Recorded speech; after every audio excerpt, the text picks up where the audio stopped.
Hey guys, welcome to Moise Books and Coffee. So, ఇది book blurb అనమాట. So Yandamuri గారిది edition.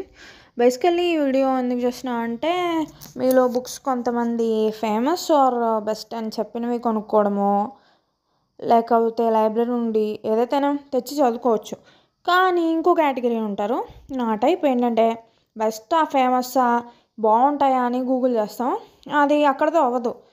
అలా list రాగానే చూసి కొనేము. పైన టైటిల్ కవర్ అంటే అట్ట మీద బొమ్మ ఎంత ఆకర్షించినా అంటారు కదా, don't judge a book by its cover అని.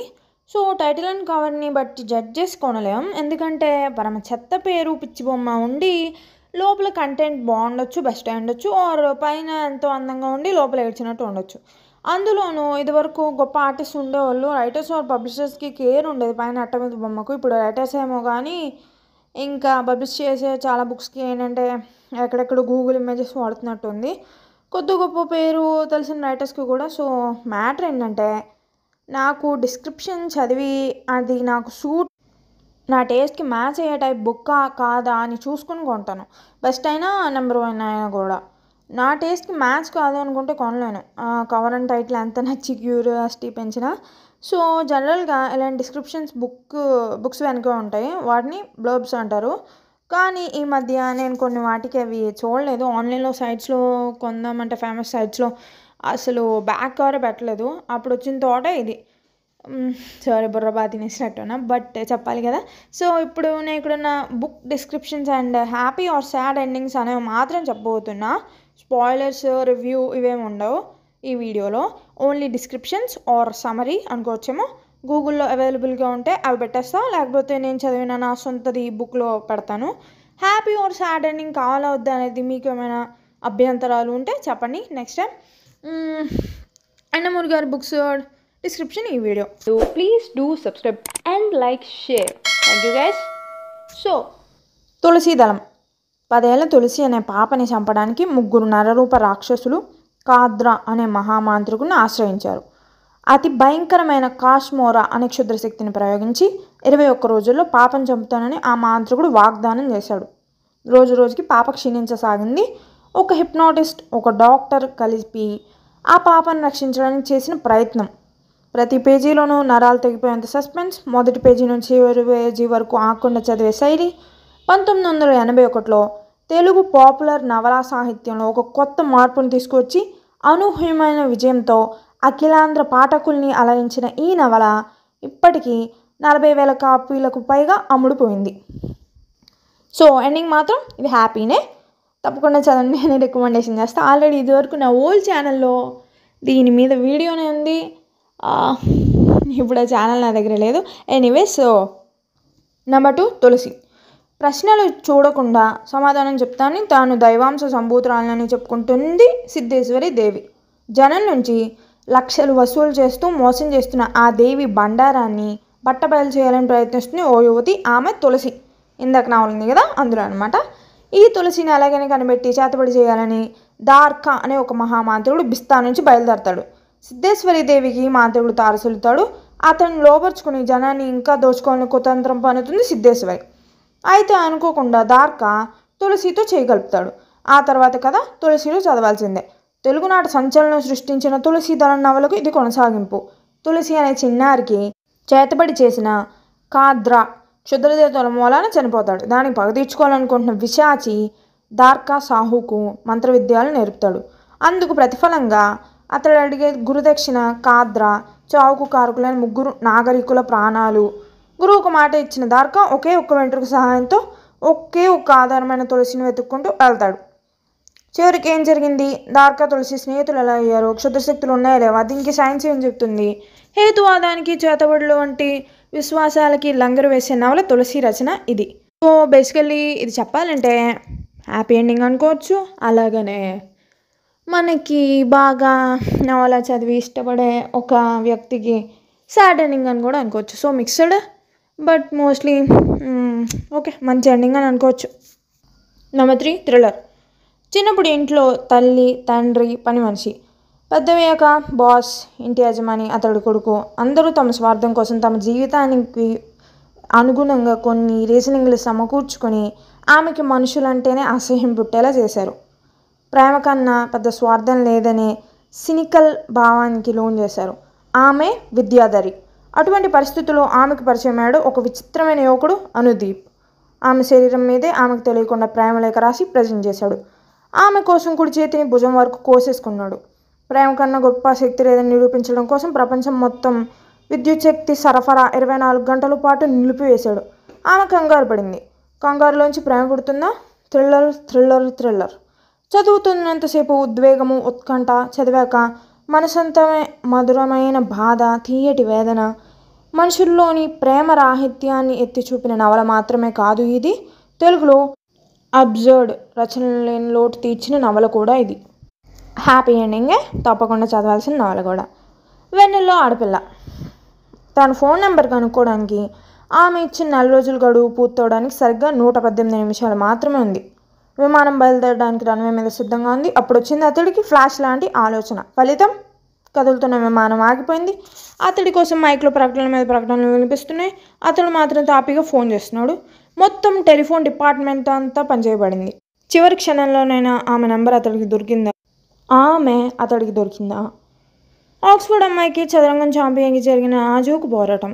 చిరుచిరు లెక్కల గిమ్మిక్కుల నుంచి పైథాగరస్ సిద్ధాంతం వరకు టెలిఫోన్ డిపార్ట్మెంట్ తీరుతెన్నుల బ్యాక్డ్రాప్తో క్షణక్షణం మిమ్మల్ని సస్పెన్స్లో పూర్తయ్యాక ఒక మధుర భావాన్ని మీ మనసులో కలకాలం నిలబెట్టే నవల ఇది. సాటర్డే. అష్టావక్ర. అంగుళంలో 300 వంతు మాత్రమే ఉన్న అతడు చిన్న తల, పెద్ద తోక వేసుకుని చేప ఎదురీదినట్టు ప్రవాహానికి కొన్ని వేల మైళ్ళు ఎదురొచ్చే ద్రవాలతో పోరాడి తన ఉనికిని నిలుపుకుంటూ ఆమెను చేరుకున్నాడు. జైగోట్. ఒక శుక్లకణం ఒక బీజాన్ని వలయంలో చుట్టుముట్టి 23ని 23 జతలు చేసే సమయాన, అదే సమయాన ఆ గర్భంలో నిక్షిప్తం అవటం కోసం సుషుప్తిలోంచి నెమ్మదిగా కనులు విప్పింది కాష్మోరా. ఆ పిండానికి ప్రాణం వస్తే 9 నెలల తర్వాత పుడతాడు. ప్రపంచాన్ని ఏలటానికి, బీభత్సం సృష్టించడానికి కాష్మోరా అంశగల అష్టావక్ర.